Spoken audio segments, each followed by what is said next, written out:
Yooo Progressive Icon TVTravis here. And I just found out about this $8,000 a month thing. You may know me from my work at The Onion or Clickhole or the AV Club. One of those who really has his finger on the pulse, how to connect with the left online. So now it's finally time for me to sell out. I'm ready for my $8,000. This is a video for Brian Tyler Cohen over at the nonprofit Chorus. The people giving out the $8,000 a month to make low-effort left-leaning videos to connect with the youths. Listen, all I'm saying is you pay $8,000 a month to some loser making dumb loser content, or you could give it to me, a funny guy making cool guy content that really goes in depth in explaining the problems of today's society. I have videos debunking flat earth theory, one where I debated Jon Stewart. Here's a picture of me with Hassan Minhaj back when I worked at The Onion, so I got that going for me. Honestly, I'm a pretty big deal. 478 subscribers on YouTube, average monthly reach of 1,000 people. We're cooking is what I'm saying. And now I'm ready to be cooking in that dough, Brian. Give me that money. I don't make $8,000 a month at my normal job, so pays me pretty well. Nah, I'm ready for that George Soros money. Bring it. It's not George Soros. Who is it? Who's giving the money to the influencer network? All right, I need to check in with Taylor Lorenz to figure out what's happening here. She's the one who wrote the Wired article and made this 45-minute video. It's extremely interesting, and honestly, I don't know how I feel about it. Dozens of liberal influencers are believed to have been approached by Chorus and the 1630 Fund about a financing opportunity this spring. The goal of this new influencer program is to try to tip the balance of power on the internet towards the Democrats. And the program is being funded by a powerful liberal dark money group called the 1630 Fund that is working with Chorus. The organization was first founded in 2009 as a liberal response to conservative dark money groups like the Koch network.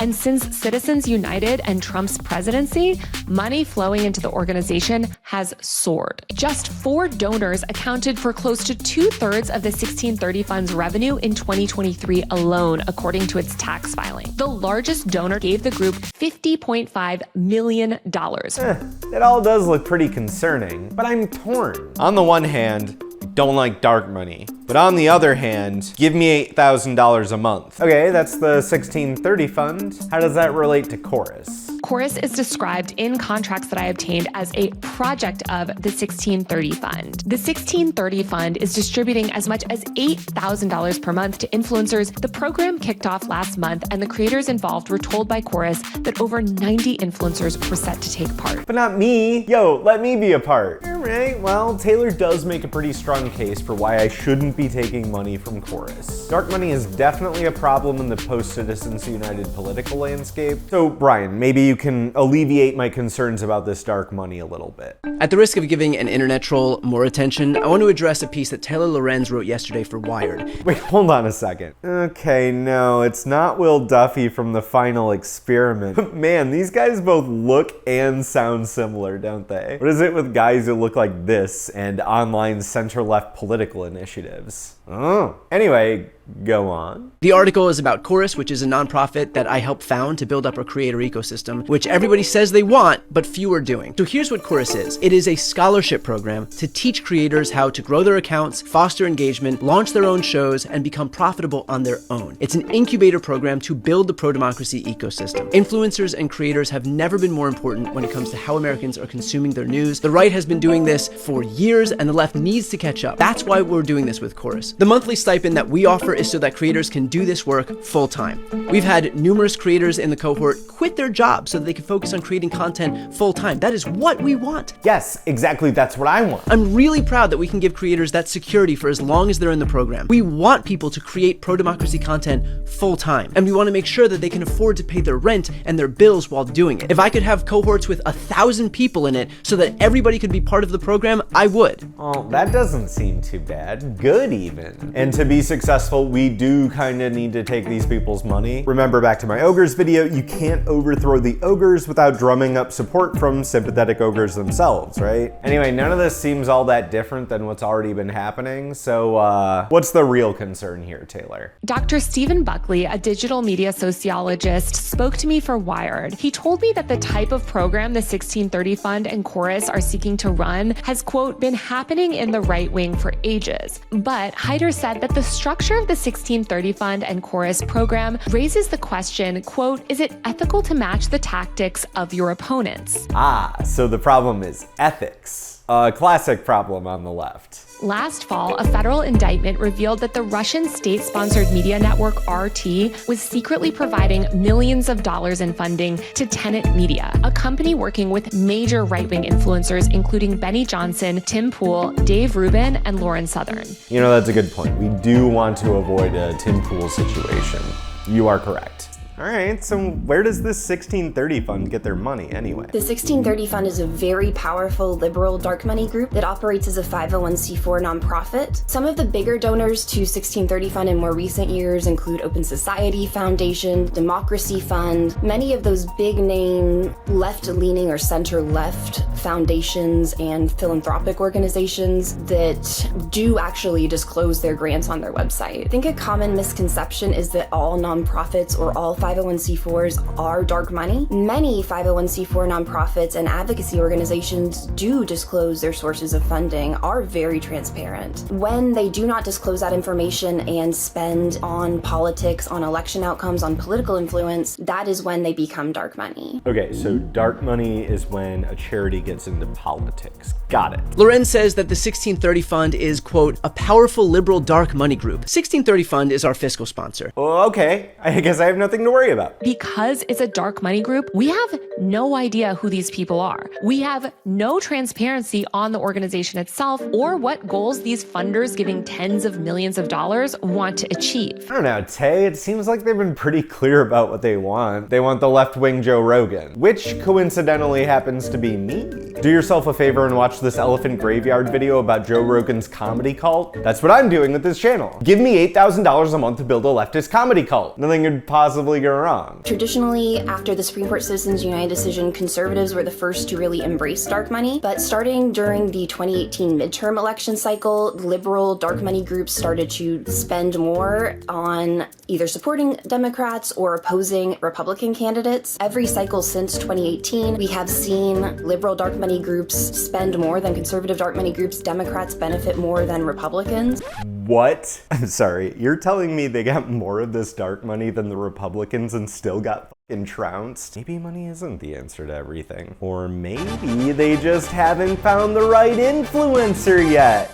Me. Dude, Brian, forget the 8K a month. Let's shoot for like 100K a month. I know you're good for it. I saw Taylor's numbers. Anyway, this is why we on the left are such a constant disaster. The ethical dilemma of money in politics will always lead to one side of the discussion feeling attacked and lashing out at the one calling out the ethical complaint, however legitimate. Taylor points out that Chorus is taking money from big donors like this. As an independent journalist and content creator myself, I think that trust is so absolutely important. With big public media companies, we know where their money is coming from. And with influencers, we should know where their money is coming from too. Then Brian gets defensive and attacks her like this. One of the largest documented donors to 1630 Fund is the same person funding Meteor's Reporters in Residence program, which Taylor Lorenz herself is a part of. And guess what her monthly stipend is? $8,000 per month. So she's criticizing an entity that is funded by someone that she is currently taking money from. I guess it's okay when Taylor Lorenz gets paid, but no one else. We fracture. I'm like kind of sick of that. So let's just accept some hard truths right here and now. Without adapting to the system is designed to crush you. Citizens United has flooded politics with money, therefore money is politics right now. We need money because that's how the world currently works. The mechanisms around raising money in politics are mostly designed around facilitating corruption. Matching the current dark money tactics of the right is ethically dubious and opens us up to a potential Tim Pool situation. Or Benny Johnson. They all took money from Russia. In America, there's only two parties, so the balancing force to the outright corruption of the fascist party means the optics of ethics on the left are like super important. That's why the constant struggle is, can we fix this thing from the inside or do we need to tear the whole thing down and start over? Fixing the system from the inside necessitates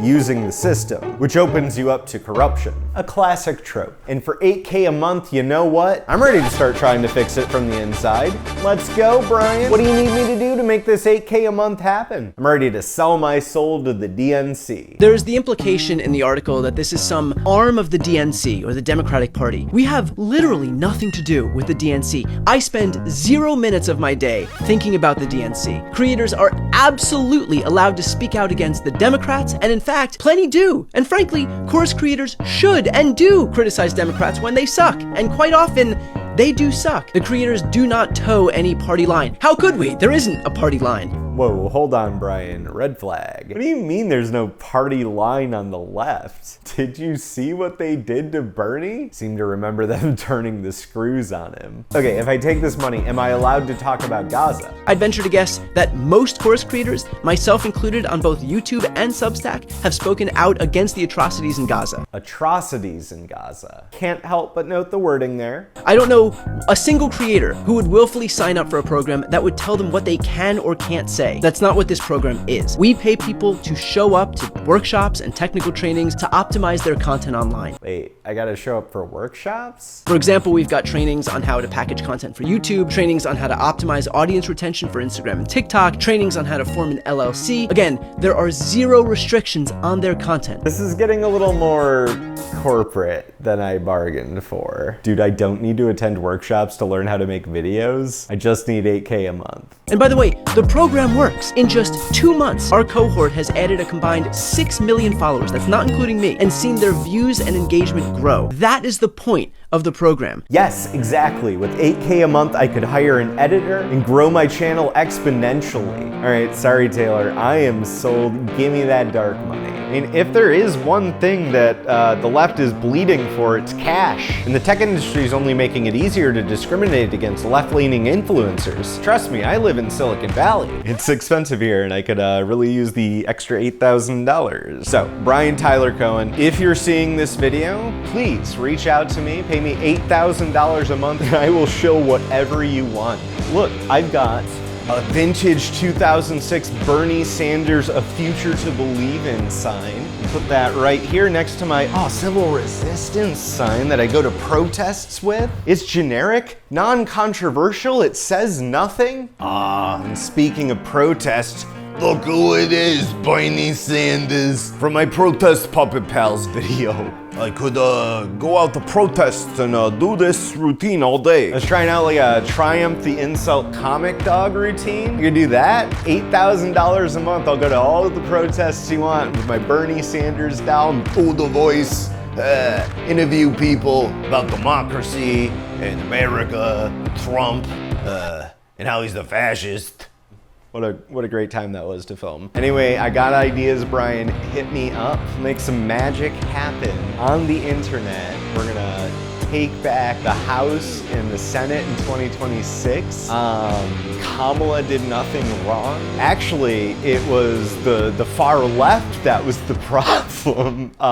They were mean to Kamala and didn't vote for her because of the genocide. Oh, am I not allowed to say the G word? Hey, if you want me to Pete Buttigieg interview, I'll do that too. Alyssa Slotkin was my senator at one point. If you're looking for a replacement for that wet sandwich, hit me up. In fact, I've got a video coming up about Alyssa Slotkin and horseshoe theory and like what's left of the political center in America. I don't wanna come off as like desperate, but please, sir, can I have $8,000 a month? And this does make me feel a little gross. I mean, Taylor's right. I know dark money is bad for democracy, but the allure of money is so strong. A lot of people were responding to me saying last week, like, it's good that liberals are engaging in more dark money politics because finally maybe we can stick it to the Republicans. Liberals always sort of criticize the Republicans for this system. Now they're buying into it, as you mentioned, even more. And now it seems like we have both parties really embracing dark money. Do you think that that could be a problem for democracy? One of the arguments that I've heard over the years from Democratic activists is that you have to fight fire with fire, that if they did stop using dark money as a vehicle to win elections, that conservatives would get ahead. But from what I've observed, it's more that they're feeding the fire and just make it even bigger. Huh.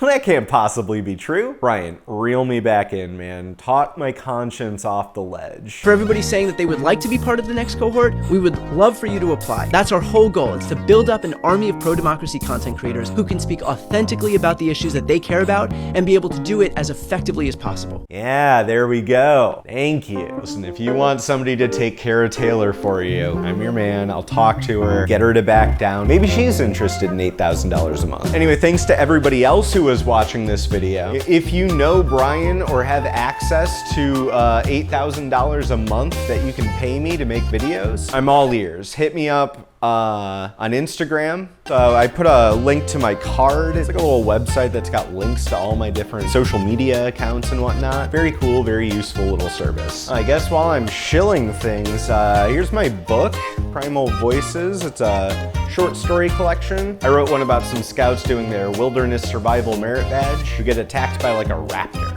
If that sounds interesting to you, there's a link in the video description. Otherwise, give me $8,000 a month. Thanks.